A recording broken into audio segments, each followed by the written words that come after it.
From Ottawa's cautionary tale to the looming trade tremors shaking America's economy, today's In Focus unpacks the transatlantic consequences of political alignment with Donald Trump and his economic shockwaves. As Britain's Conservative Party stands at a crossroads, torn between ideological loyalty to Trumpism and the electoral realities of a post-Brexit world, echoes of Canada's political missteps ring louder than ever. Meanwhile, in the United States, the effects of sweeping tariffs are beginning to seep into port traffic, shipping contracts, and consumer prices, threatening a delayed, devastating blow to the global economy. I'm Mark Summers. Let's get in focus.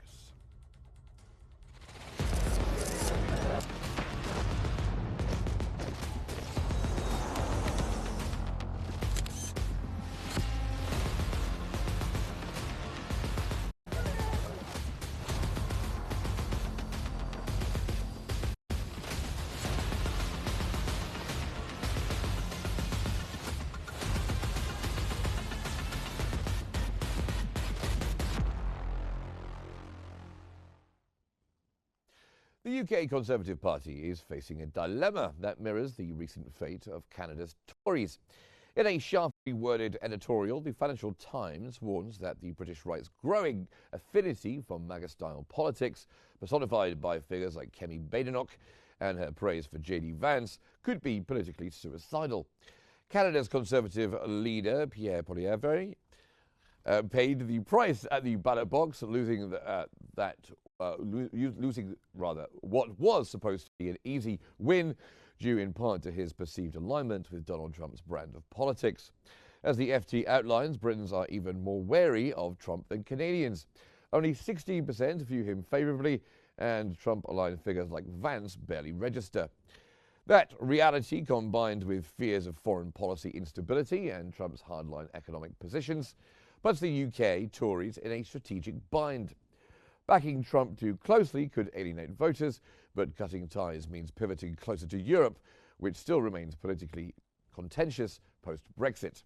Meanwhile, Labour is quietly warming EU relations, offering voters a vision of stability that may prove increasingly attractive. And to discuss the risks and realities of the situation, we are joined by Greg Swenson, who's a political and economic commentator, and he's also the chairman of Republicans Overseas UK. He's an American Republican living in the United Kingdom. Greg, welcome back to the program. So based on this Financial Times warning, where do you think the Tories are, the Conservative Party in the UK? And do they risk making the mistake that Canada's Tories did?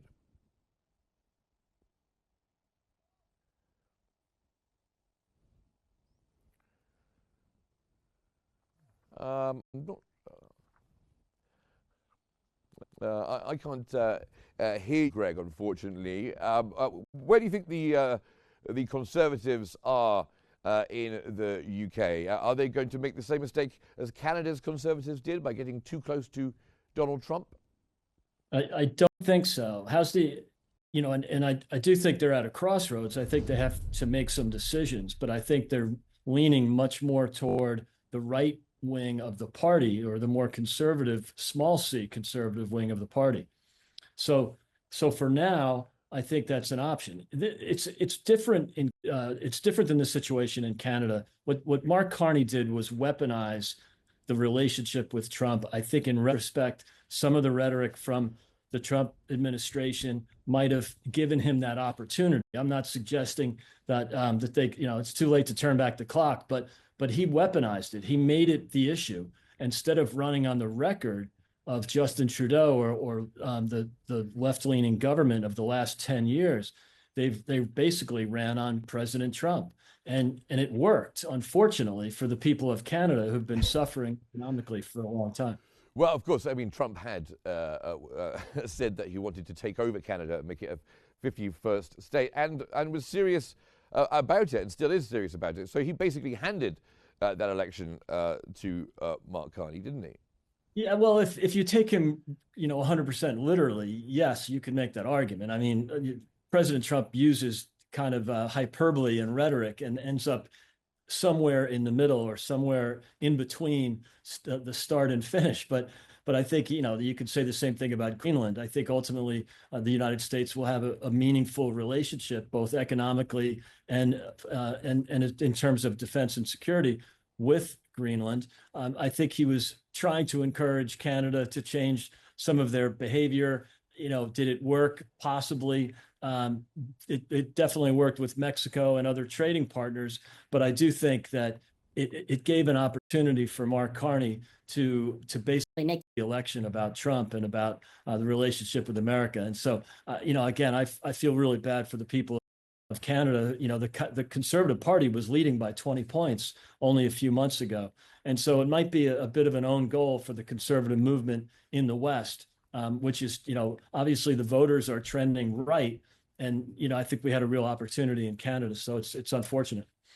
When we've talked before, you've mentioned about voters trending right in Europe as well, and in Britain in particular. Of course, we have a Labour government in the UK at the moment. So the opposition party, the main opposition party, the Conservatives, led by Kemi Badenoch, they have a party slightly to the right, led by Donald Trump's friend Nigel Farage, Reform, which is on the right of the Conservatives. Yeah. Trump only polls around 16% in favourability with British people. What do they do about that, and how can they, without getting close to the Trump administration, it would be the only way that the Conservatives could win an election by distancing themselves from the Republicans? I think it's the opposite, Mark. I don't think moving to the center right, the traditional center right party of the United Kingdom, or really any center right party in Western Europe, I think that's a mistake. It's been a loser of late, and also they've governed their economies, they've governed their countries into the ground, with net zero and mass migration. And so if you look at the top two issues of the people, I think, which is mass migration and cost of living, I think that the parties that ignore that, the center right and center left parties that ignore that, will not do well in future elections. And that's why you've seen in Italy and France and Germany, Romania, the parties of the right that address those issues are the ones that will have success. Unfortunately for the United Kingdom, it was bad timing with the election last July. And also the Conservative Party, the Tory Party, had performed so poorly, had governed so inefficiently for so long, because they tilted to the left. They embraced things like net zero and price caps and windfall taxes, things that, Joe Biden in America could only dream of. And yet that, that came from the so-called of the right in Europe. So I think if they've learned their lessons and their failure at the last election, they will actually pivot to the right on one hand, but also address the issues that are most important to voters. And unfortunately, the timing was bad in Canada. Those issues were kind of, for the most part, overlooked during the campaign in the last month. Well, you put the Conservatives losing the last election in the UK down to the fact that they'd moved too far to the centre, but wasn't it the fact that they crashed the economy with Liz Truss as Prime Minister? And that really did for them, and they'd been in power for 14 years. Yeah, look, there were a lot of mistakes that were made. I don't think Liz Truss and Kwasi Kwarteng were the ones who crushed the economy. That was the pension funds and mismanagement of the yield curve, but that's another story. But I do think I'm not defending the Tory party at all. Starting with David Cameron, they tilted to the center. They thought that was a good way to win elections, and it was for a long time, until they failed again to address the main issues of the voters. And so they governed more like a center left party than a center right party. And in many ways, that was their biggest mistake. So it became kind of a uniparty. It wasn't that people really embraced Labour. It's that they were so disappointed with the Tories. Labour only won 34% of the vote, in spite of that big majority. But that's the way the parliamentary system works. So I think they can come back, the parties of the right. Right now, the combination of the Conservatives and Reform is, combined are polling around 50%, and Labor's down around 30%. So I think this is a great opportunity if the Conservative Party can go back to traditional principles. There's supply side economics, which again, Prime Minister Truss tried to do. Timing wasn't perfect, but that language hadn't been really heard in the United Kingdom on the right in quite some time, probably since Mrs. Thatcher. But, tax reform, deregulation, liberating the energy sector for sure. British businesses are paying 5 times the cost for energy than American businesses are, and even more than they're paying in Germany. And Germany's not exactly a liberated energy sector. So I think there's a lot of room for improvement with the Tory party. And I think a lot of discussion that's going on in Westminster at the Conservative Party is how do we be more like the American right and more like Trump and embrace it. I had not heard that 16% poll mark, but I'm really surprised because everyone who reaches out to me to talk about politics are saying, they have a little America envy, especially after the election in November. So I think I know that you're very close to the right, the Conservative Party, and also to the Reform Party as well. I know you're good friends with the leader of the Reform Party, Nigel Farage, who's also very close with Donald Trump. Would you be in favor of a unite the right, so putting the Conservatives and Reform together?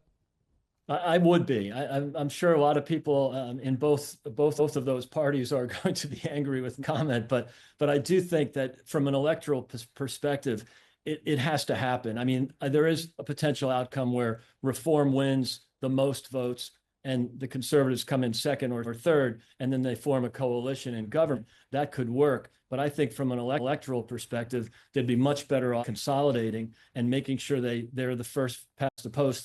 They're the winners in their parliamentary districts. So I would hope that happens. It's a little early for that. Remember, Reform is taking a lot of their support from the Labor Party right now. So I think they might view this as premature in terms of putting the parties together, because you have a lot of voters that aren't comfortable voting for the Tories, or they're just traditional Labor voters.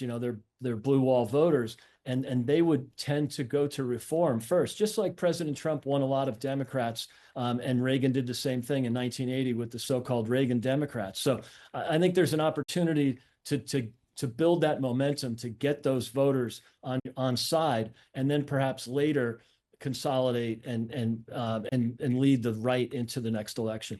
And do you think like Trump-style populism would work in the UK? I think the nearest we probably have is Nigel Farage. Do you think like a Trump-like figure needs to come along, and Kemi Badenoch probably won't stay as leader very long if the Tory party are going to do any good at the next election? Yeah, I think they have a real opportunity, and it should be a Trump-like figure. And you're right, Nigel Farage is probably the most similar to President Trump. We've seen it with Giorgia Meloni in Italy. We've seen it in other countries in Western Europe. I do think there's an opportunity for someone with a personality who puts national interests first, but also, again, pays attention to the top issues. Yes. Spent a lot of time in Ireland and England in the last year. And the top 2 issues in those countries, again, mass immigration and cost of living. And what do they hear from their politicians? Net zero and policing misinformation, which in America we call censorship. So I think there's a lot of room for the parties of the right to capture some of that support because of those top 2 issues. Okay, Greg, well, stay with us. We'll have to watch that space and see if a British MAGA is round the corner. But just stay with us, because we're going to come on to the situation in the United States in just a second. While the UK's political class weighs the cost of ideological alignment, across the Atlantic, a more immediate crisis is taking shape. Tariffs, once dismissed as political theatre, are now rewriting shipping contracts, disrupting supply chains, and inflating consumer prices. In our second segment, we shift focus to America's economy and what may soon become one of the most consequential trade shocks of the decade. Donald John Trump, do solemnly swear that I will faithfully take office of President of the United States. Capitol open, the Americans and reciprocity. Mexico, Canada, Really?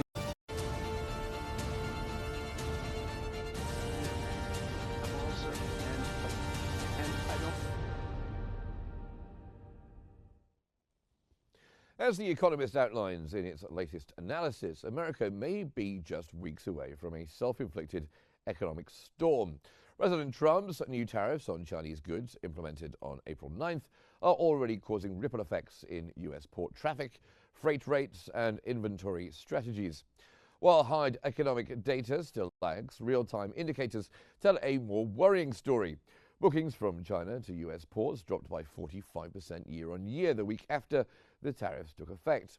The cost of shipping from Shanghai to LA fell sharply, while demand for bonded warehouses used to stockpile goods before customs duties are paid has surged.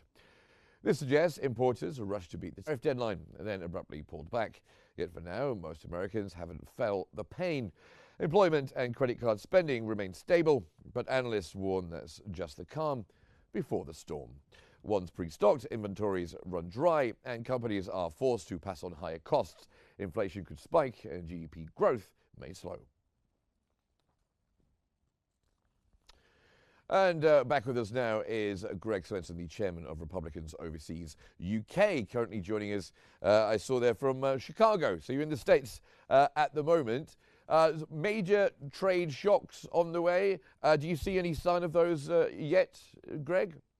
No, I have not, Mark. I haven't seen anything dramatic. I'm not suggesting there won't be some, some price adjustments or some disruption to supply chains. I think that's natural with, a sort of a disruptive change in trade policy, and that's what we're seeing. So I think a lot of the outcomes are greatly exaggerated. I think inflation is potentially there'll be one-time price adjustments. But most of those adjustments are covered by either the supplier, the company that's exporting to the U.S. in the American example, or it's accounted for by the currency adjustment. Well, MIT is saying only 20% of the tariff is actually paid by the consumer, and we saw this in the first term where there was no meaningful inflation after the tariffs were put on certain Chinese products. I think it's much more important to look at fiscal policy, like, spending, for example, tax reform, deregulation. Those are the things that are really important in terms of inflation. And we learned that the hard way during the Biden years. And I think that if you look at trade policy, yes, again, there could be some one-time price adjustments, but if you combine that with reform and deregulation, and I mean massive deregulation is what we're seeing now from the Trump administration, that's going to have the effects both on economic growth, inflation, and especially and most importantly, real wage growth. And how soon do you think consumers are going to start to feel the pinch of prices going up, or perhaps even job losses?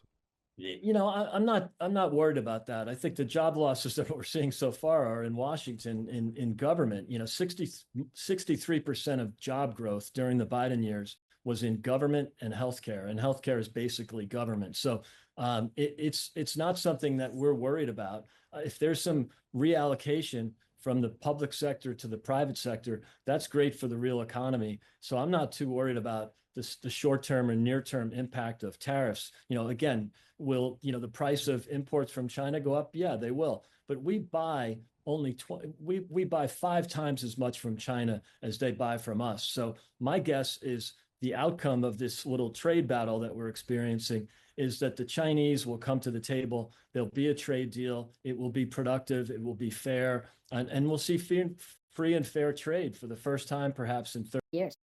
So we're playing chicken at the moment with China, aren't we? And China is not a democracy like the United States and can take a lot of pain. They're not going to back down, are they?